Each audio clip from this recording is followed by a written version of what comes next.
Okay, तो this is what institute always does with us कि आपको एचआरए का जो क्वेश्चन इलस्ट्रेशंस में दिया है बहुत ही आसान दिया है, कोई भी छोटे बच्चे भी सॉल्व कर लेते हैं। ये क्वेश्चन बड़े बड़े लोग नहीं कर पाते। This is the toughest question of HRA. इसके ऊपर एचआरए नहीं होता। एचआरए में जो जो कॉम्प्लेक्सिटीज होती है वो सारी उन्होंने एक ही क्वेश्चन में डाल दी। आइडियली इंस्टीट्यूट को ऐसा नहीं करना चाहिए था, एक या दो चीजें चेंज करके दिखानी चाहिए थी कि ऐसा ऐसा होता है तो क्या करने का। इधर इंस्टीट्यूट सब कुछ चेंज करे, जितने भी फैक्टर से एचआरए का एग्जम्पशन बनता है हर एक फैक्टर को इंस्टीट्यूट ने यहाँ पे चेंज किया हुआ है।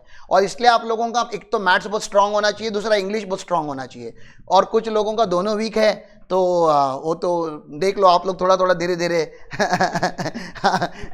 इंशाअल्लाह देख लो, जैसे होता है कर लो, ठीक है ना।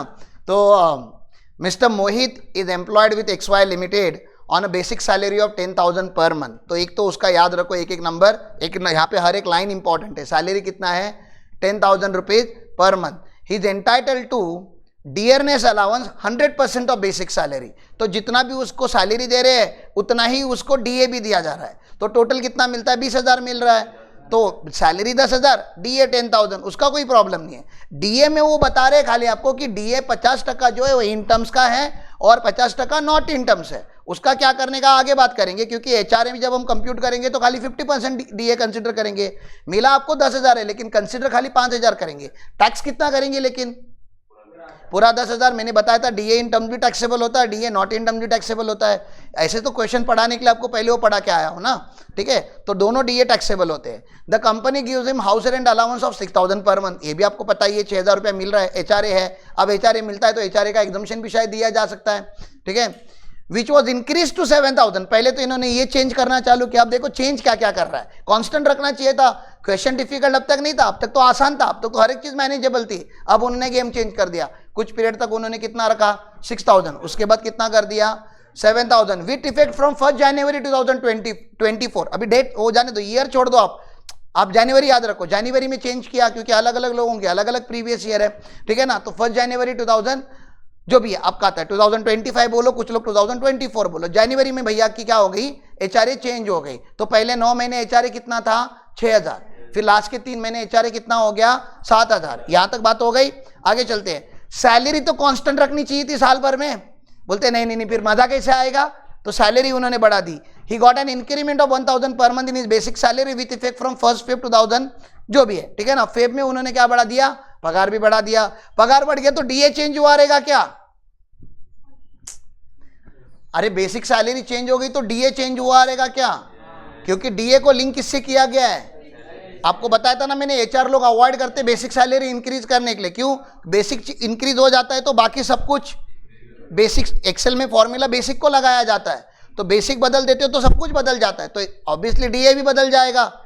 क्लियर है? तो वो एक हिडन पॉइंट है जो आप समझो। इन्होंने बोला नहीं यहाँ पे डीए बदलेगा, लेकिन डीए ऑटोमेटिकली बदलेगा क्योंकि डीए को लिंक किया गया है बेसिक सैलरी से। तो एक चीज उन्होंने की। फेब याद रखा, 2 डेट याद रखो। जनवरी में क्या बदल गया है? एचआरए 6,000 से 7,000 हो गया।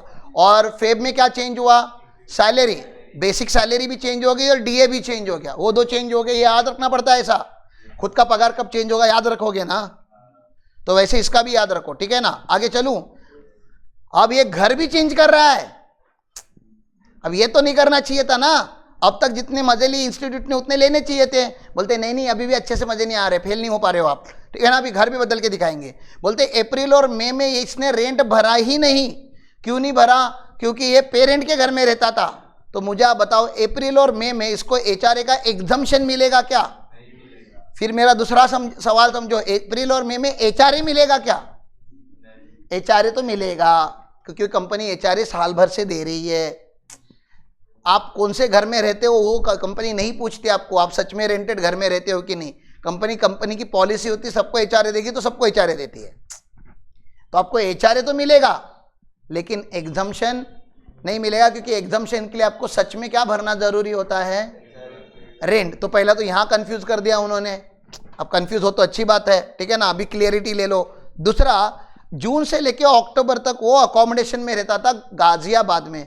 गाजियाबाद क्या दिल्ली के आजू बाजू का एक एरिया है, लेकिन क्या दिल्ली है? नहीं, दिल्ली नहीं है, ठीक है ना। तो गाजियाबाद है, तो मेट्रो है। इसकी वजह से मेरे एग्जम्पशन में क्या चेंज होगा? मेरा पहला नंबर क्या रहेगा? 40%, तो अप्रैल और मई तो ना 40 लूंगा ना 50 लूंगा, वो तो 0 लूंगा क्योंकि भाई रेंट ही नहीं था। लेकिन जून से लेके अक्टूबर तक क्या लूंगा मैं? 40% ऑफ, बताओ 40% ऑफ सैलरी लेंगे। नवंबर से मार्च में वो शिफ्ट हो गया दिल्ली में, अब कितना लिया जाएगा? 50% लिया जाएगा। ये समझ में आ रहा है आपको? क्या क्या बदला इन्होंने? घर 3 बार बदला है, सैलरी 1 बार बदली है और एचआर 1 बार बदला है। तो कितने चेंजेस हो गए? घर 3 बार बदला है, सैलरी 1 बार बदली है और एचआर 1 बार चेंज हो गए। कितने चेंज हो गए? पूरे साल को 5 टुकड़ों में डिवाइड करना पड़ेगा आपको। जितने चेंजेस होते हैं उतने टुकड़ों में आपको डिवाइड करना पड़ता है, ठीक है ना। तो पहले अप्रैल में 1 टुकड़ा बन गया, जून जुलाई अगस्त सितंबर अक्टूबर 5 महीने सेकंड टुकड़ा बन गया, क्योंकि अक्टूबर में वो गाजियाबाद से दिल्ली आ गया। अब नवंबर दिसंबर 2 महीने हो गए, जनवरी में एचआरए बदल गया, जनवरी अपने आप में 1 टुकड़ा है, और फेब और मार्च में फिर से चीज़ें कांस्टेंट हो गई। तो जितने चेंजेस उतने कॉलम, याद रखो क्या बोला मैंने, जितनी बार चेंज होगा प्रीवियस ईयर में उतने क्या बनेंगे? कॉलम। और उन्होंने कंप्यूट क्या करने बोला? एचआरए नहीं कंप्यूट करने बोला है, ग्रॉस सैलरी। उन्होंने टैक्सेबल सैलरी भी नहीं मांगी है। टैक्सेबल सैलरी मतलब आफ्टर डिडक्शन, सेक्शन 16 का डिडक्शन देना पड़ता मुझे, स्टैंडर्ड डिडक्शन देते हैं हम लोग, आपको पता ही है, लेकिन हम ग्रॉस सैलरी निकाल के रुक जाएंगे। और उन्होंने बोला option of shifting out to default regime, obviously shift out ही करेगा। बताओ डिफॉल्ट रिजिम में से क्यों? एचआरए क्लेम करना है ना, अगर डिफॉल्ट रिजिम में रहेगा तो कुछ टेंशन ही नहीं था, 3 लाइन का आंसर बन जाता। तो सैलरी कैसे निकालेंगे? पहले तो आप मुझे इसकी सैलरी निकाल के दो, बाकी सब रहने दो, बेसिक सैलरी निकाल के दो। पूरे साल भर में इसने बेसिक सैलरी कितनी कमाई है? 1,20,000 इज अ रॉन्ग आंसर। बताओ क्यों रॉन्ग आंसर? बेसिक सैलरी 10,000 एक महीने की है, तो साल भर की कितनी? एक महीने की 10,000, तो साल भर की कितनी?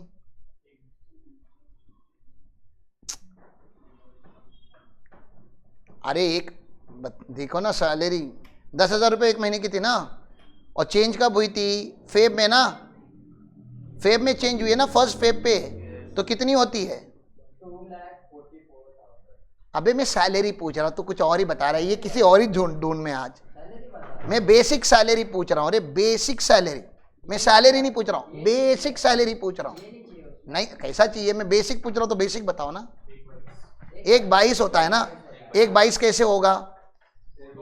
पहले 10 महीने तक 10,000 था, फेब में चेंज हो गई, तो फेब और मार्च का 11,000, तो पूरे साल की कितनी हो गई?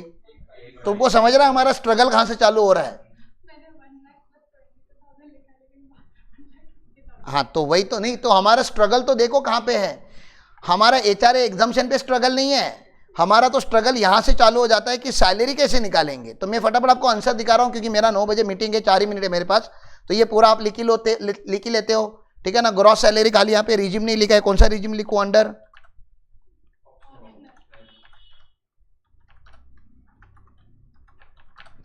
ठीक है ना। बेसिक सैलरी कैसे लिखा है समझ में आ रहा है आपको? यहाँ पे देखो जरा फटाफट, ये वर्किंग दिख रही है आपको? 10,000 इंटू 10 मंथ किया, 11,000 इंटू 2 मंथ, तो बेसिक सैलरी आ जाएगी। डीए कितना मिलता है मुझे? 100% बोला है उन्होंने, तो यहाँ पे जितना होगा उसका 100% मैंने ले लिया बेसिक सैलरी का, तो ये तो राइट ही आ गया मेरा। 2 नंबर आ गए मेरे। अरे अगर ये पूरा क्वेश्चन 6 मार्क ले होगा तो इसका 1 नंबर होगा, इसका 1 नंबर होगा, या इसका आधा होगा, इसका आधा होगा। मेरा ये आ गया क्या पहले? राइट। आप लोग यहाँ तक पहुँच गए। अब मुझे बताओ एचआरए कितना मिला है? एचआरए मिला कितना है वो बताओ?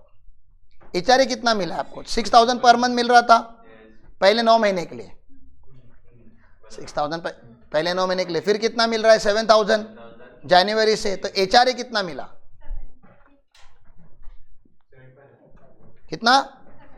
ये दिख रहा आपको? ये ऐसे यहाँ पे मैंने कंप्यूट करके रखा हुआ है, यहाँ तक भी पहुँच जाओगे, ठीक है ना। अब मैजिकल फिगर खाली ये है, ये कहाँ से आई? एग्जाम्पशन कहाँ से आ गया? तो ग्रॉस सैलरी आपकी पूरा ये वाला फॉर्मेट तो बन गया क्या? मुझे बताओ ना, ये वाला फॉर्मेट में खाली ये वाली फिगर आपको याद बैलेंसिंग रखना है ना, 53,700 आपको बैलेंसिंग रखना है, बाकी सब तो इजीली हो जाएगा। आपको क्लासरूम में ही करना है, लेकिन आ जाएगा ना करने के लिए। जाऊँ आगे में? अब देखो आगे का बात बता रहा हूँ। मैंने क्या बोला? जब जितने चेंज हुए उतने कॉलम बनेंगे। दिख रहा आपको ये वर्किंग नोट? पहले मैंने एचआरए एग्जाम्पशन का यहाँ पे नोट लिखा। एचआरए एग्जाम्पशन निकालने के लिए मुझे क्या करना पड़ेगा? जल्दी बताओ। 40% या 50% ऑफ सैलरी दोनों लिखना पड़ा मुझे अभी यहाँ पे।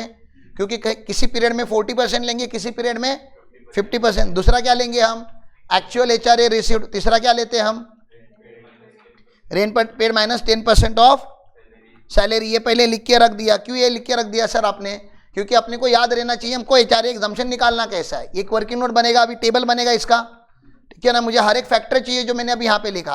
तो पहले तो मुझे सैलरी फॉर रिलेवेंट पीरियड चाहिए, याद रखो। पहला क्या चाहिए लेता है मुझे, सैलरी फॉर रिलेवेंट पीरियड। तो पहले मैंने रिलेवेंट पीरियड को लिखा। तो ये जो ऊपर जो कॉलम है ना, ये सारे ये मेरे रिलेवेंट पीरियड है। ये क्या है, मेरे रिलेवेंट पीरियड है। अप्रैल एंड में रिलेवेंट पीरियड है। पता है आपको क्यों, क्योंकि अप्रैल एंड में मैं वो रेंट ही नहीं भरता था, ठीक है ना।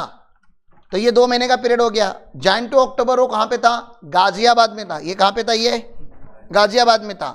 और इसके आगे कहाँ चला गया, दिल्ली, दिल्ली और दिल्ली। और ये पेरेंट के घर में था। यहाँ पे क्या था, ये आपके लिए बता रहा हूँ मैं, आपके नॉलेज के लिए कि ये कहाँ पे कैसे था। यहाँ तक क्लियर है पक्का। तो ये जैन टू अक्टूबर 5 महीने का पीरियड होता है। नवंबर दिसंबर 2 महीने का पीरियड होता है। जनवरी में क्या चेंज हो गई, HRA, ठीक है ना। और फेब मार्च, फेब में क्या चेंज हो गया था। तो जितने चेंजेस उतने कॉलम। मैंने क्या बोला आपको, जितने चेंजेस उतने कॉलम। अब पहले 2 महीने में बेसिक सैलरी मिली होगी कि नहीं, अरे सैलरी तो मिलती है ना, हर महीने मिलती है ना। लेकिन मैंने डैश क्यों मारा है, क्योंकि मैं पहले 2 महीने का HRA एग्जम्पशन नहीं देने वाला। मैं टाइम पास करके वर्किंग नोट क्यों बना के रखूँ। जब मुझे पता है कि मुझे आपको एग्जम्पशन देना है तो मैं एग्जम्पशन के लिए 0 लिखूंगा। देना ही नहीं है मुझे एग्जम्पशन यहाँ पे पहले 2 महीने में। अब इस 5 महीने में मेरी बेसिक सैलरी कितनी थी, हर महीने की 10,000 थी। तो 5 महीने की कितनी हो गई, तो 10,000 इंटू 50 हो गया। 10,000 इंटू, तो ये 50,000 आ गई। नवंबर दिसंबर में मेरी सैलरी कितनी थी, 10,000 ही थी सर। लो कितने, रिलेवेंट पीरियड कितने महीने का है, 2 महीने का है। तो 2 महीने की 20,000 आ जाएगी।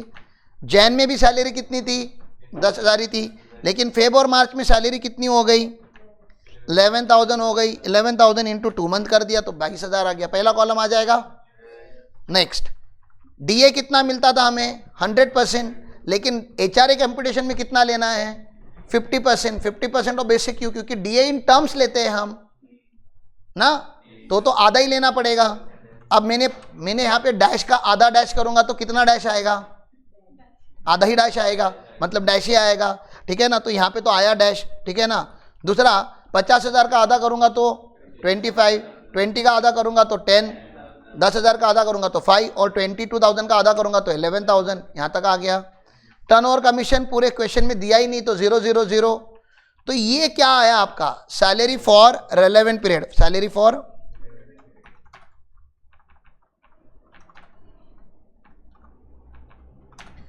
फॉर रिलेवेंट पीरियड आ गया। अरे बोलो, ठीक है ना। टोटल आएगा ना इनका। अब मुझे बताओ, पहले 2 कॉल, पहले अप्रैल और मई में मैं एग्जम्पशन दूंगा क्या, नहीं लूंगा।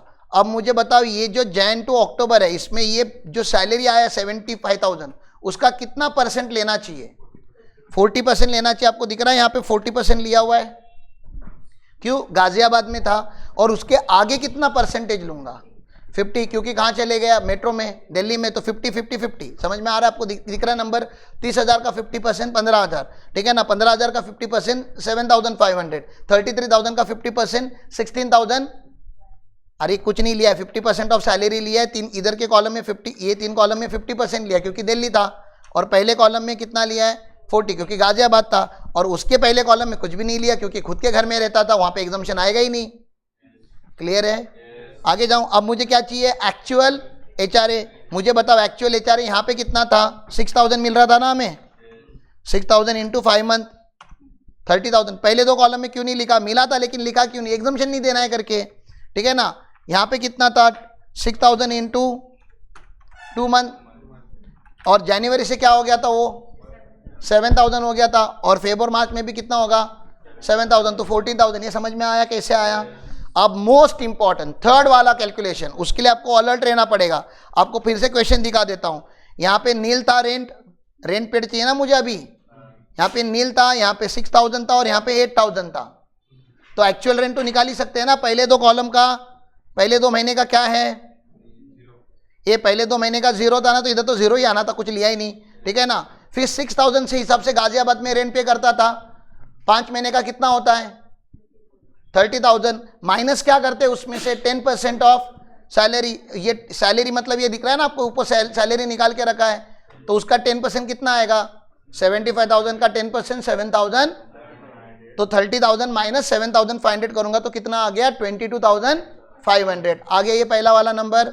ओके नेक्स्ट, आगे क्या हो गया, नवंबर दिसंबर में उसने रेंट कितना भरना चालू किया, दिल्ली चला गया अभी वो 8,000, और 2 महीने का रेंट मुझे निकालना है तो 16,000 आ गया, उसमें से 10% ऑफ सैलरी माइनस करना है। ये 30,000 ऊपर दिख रहा है आपको, ये वाला कॉलम, मैं इसका कलर ही चेंज कर देता हूं तो आपको इसके ऊपर ध्यान देना चाहिए। हम इसका 10% ले रहे हैं, ये क्लियर है, हम किसका 10% ले रहे हैं, ठीक है ना, सैलरी का। तो 16,000 माइनस 3,000 नेट कितना आ गया, 13,000। अगले कॉलम में बताइए यहाँ पे क्या है, रेंट कितना है, जनवरी के महीने में रेंट कितना है, 8,000 था, और उसका दिख रहा है आपको ऊपर 15,000 सैलरी आया हुआ है, तो उसका 10% 1,500, 8,000 माइनस 1,500 6,500 आएगा। और यहाँ पे कितना आया है रेंट, यहाँ पे कितने, 2 महीने का रेंट, फेब और मार्च 16,000, और इसका 33,000 का ये अपना ही माइनस हो जाएगा 3,300, तो ये कितना आएगा 12,700। यहाँ तक समझ रहा है। अब मुझे बताओ इन 3 फिगर में का क्या लेते हैं हम नीचे एग्जाम्पशन में, विचर इज लोअर, तो 30,000 30,000 22,000 क्या आएगा 22,000, 15,000 12,000 13,000 विचर इज लोअर 12,000, 7,500 7,000 6,500 विचर इज लोअर 16,500 14,000 12,700 विचर इज लोअर, और फिर इन तीनों का टोटल, इन चारों का जो टोटल आएगा वो 53,000 जो आपके मेन शीट में चला जाएगा। क्लियर है आपको मैंने क्या किया है, ऐसे सॉल्व करते हैं एचआरए का एडवांस लेवल का क्वेश्चन। करो, थैंक यू, नमस्कार।